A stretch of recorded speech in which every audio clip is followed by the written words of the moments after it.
और इस वक्त बड़ी खबर, लाल बिहारी यादव का आपत्तिजनक बयान। एक बार फिर उन्होंने आपत्तिजनक बयान दिया है। शिवलिंग पर आपत्तिजनक टिप्पणी की है उन्होंने। भगवान पत्थर के थे या फिर आदमी थे, ये सवाल उठा रहे हैं वो। पत्थर के टुकड़े को शिवलिंग बताया जा रहा है।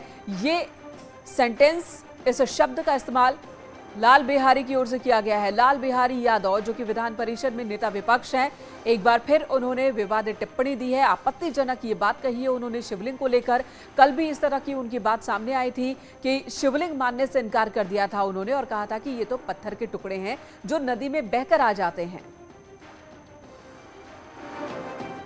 बरेली में इंसानियत को शर्मसार करने का एक मामला सामने आया। यहां पर ट्यूशन पढ़ाने वाले टीचर के पति ने 10 साल की मासूम को अपनी हवस का शिकार बनाया।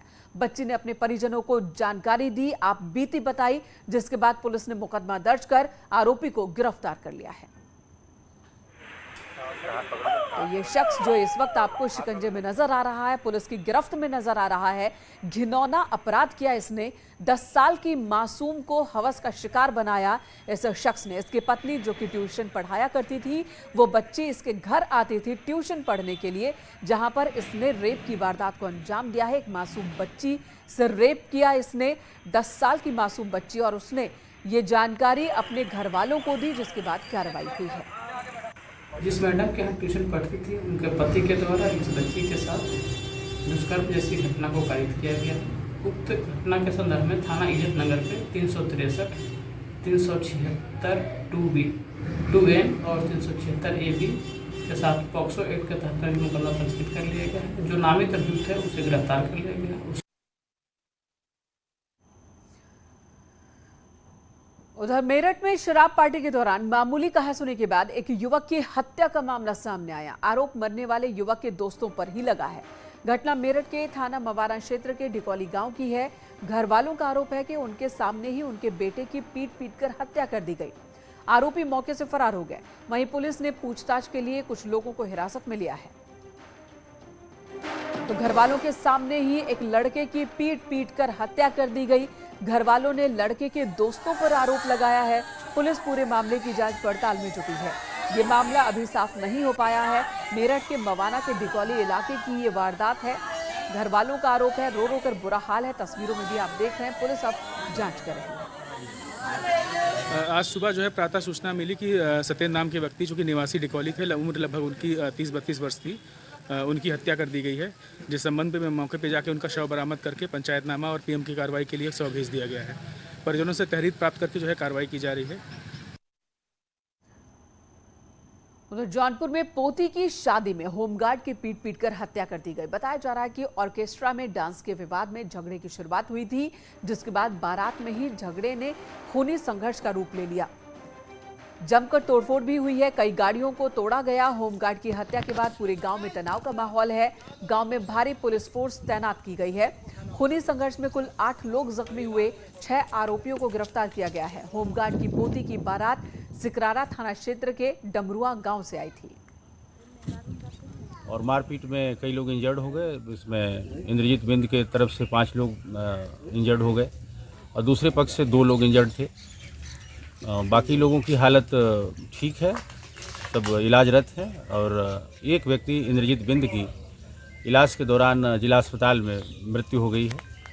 और ये सूचना मिलते ही पुलिस ने तत्परतापूर्वक घायलों के इलाज और FIR भी दर्ज कर ली गई है। और इसमें जो नामजद 8 अभियुक्त थे, उसमें से 6 अभियुक्तों को गिरफ्तार किया जा चुका है। FIR दर्ज की जा चुकी है। और जो मृतक इंद्रजीत बिंद हैं, उनका पोस्टमार्टम और अन्य विधिक कार्यवाही की जा रही है। मौके पर शांति व्यवस्था कायम है।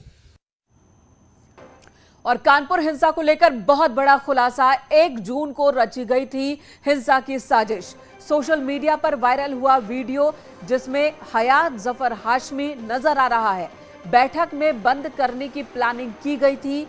मीटिंग में जेल भरो आंदोलन की बात हुई थी, यानी कि 1 तारीख को ही प्लानिंग हो गई थी, साजिश रची गई थी। हालांकि हाशमी के परिजनों की ओर से कहा जा रहा है कि बंद का आह्वान उन्होंने किया था, लेकिन उस बंद के कॉल को फिर रद्द भी कर दिया था। बावजूद इसके बंद यहाँ पर लोग कराने के लिए सड़कों पर उतर आए थे। लेकिन ये वीडियो, इस वीडियो से बहुत कुछ साफ हो जाता है। एक बार सुनाते हैं आपको कि इस मीटिंग में क्या बातें हो रही हैं।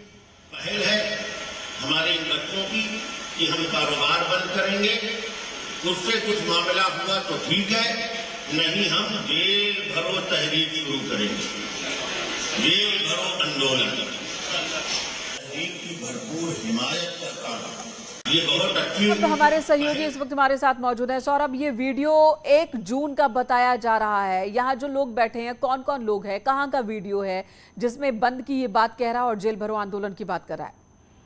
देखिए, एक धार्मिक स्थल का वीडियो है। बताया जा रहा है कि वहां पर कुछ मुस्लिम धर्मगुरु भी थे, जहां पर जफर हयात पहले से मौजूद था और उस धर्मगुरुओं के साथ बैठक के दौरान यहाँ पर एक बंद का ऐलान किया जाता है। साथ ही साथ आपको बता दें कि जो उसके घर वालों ने जरूर जफर हयात से कहा है कि ये बंद का कॉल उसने वापस ले लिया था, लेकिन कल जिस तरह पुलिस कमिश्नर ने इस पूरे मामले में गिरफ्तारी के बाद एक प्रेस वार्ता की थी, उन्होंने साफ तौर पे कहा कि जो व्हाट्सएप ग्रुप है उसमें किसी तरीके के बंद को वापसी लेने का कोई ऐलान नहीं था।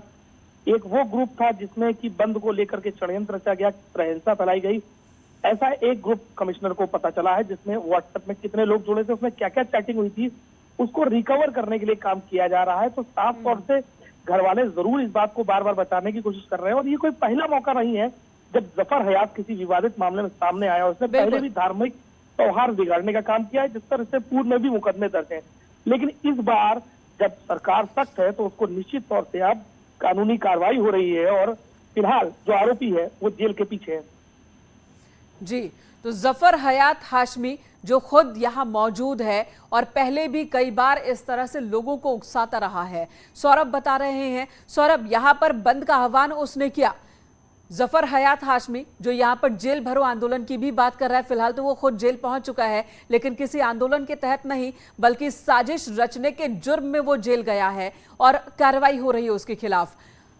एक बात बताइए, बंद का आह्वान कोई भी कर सकता है, ठीक है, बंद बुलाई गई, लेकिन बंद बुलाने के दौरान पत्थर कौन लेकर, कौन था जो ठेले पर पत्थर पहुंचा रहा था, कौन था जो वहां पर पेट्रोल बम पहुंचा रहा था, इस बारे में कुछ पता चल पाया है क्या? देखिए, यही जांच के बिल को लेकर पुलिस कमिश्नर की टीम जांच कर रही है। पुलिस कमिश्नर का साफ तौर पर कहना है कि अगर कोई प्रोटेस्ट था, किसी प्रकार का विरोध प्रदर्शन था, तो आप अपने समुदाय के लोग दुकान को बंद कर सकते थे। क्यों जबरन हिंदू समाज पे दुकानों बंद कराया गया और फिर उस दुकानों बंद कराने में बल का प्रयोग करने के लिए किसने आपको ये अधिकार दिया था? यदि आपका प्रोटेस्ट था तो निश्चित तौर से आप अपनी दुकान, फिर भी इस प्रोटेस्ट को रोकने के लिए एक बैठक हुई थी, उसमें हवाला दिया गया था कि इसने ये कॉल वापस ले लिया, लेकिन ये साजिश रची जा रही थी। 1 महीने से लगभग ये साजिश रची जा रही थी। इसके अलावा कुछ और भी जो सूत्र हमारे बताते हैं, कुछ और भी बैठकें हुई थी। आज जिस तरीके से पूरे मामले में जांच के लिए एटीएस भी अब इस मामले में जुड़ गई है, एटीएस की भी एक टीम इस मामले की जांच कर रही है। तो एटीएस भी इस मामले में जुड़ चुकी है क्योंकि पीएफआई का एंगल सामने आया है और जफर हयात हाशमी जिसके नाम पर 2 बैंक अकाउंट्स, एक एसबीआई का और दूसरा एक और अकाउंट है जिसमें कुछ दिनों के अंतराल पर बड़े पैसे आए हैं। तो वो पैसे कहां से आए हैं, किस काम के लिए आए हैं, उन सब की तलाश हो रही है, उन सब की जांच हो रही है। धन्यवाद इस वक्त सौरभ पूरी जानकारी देने के लिए।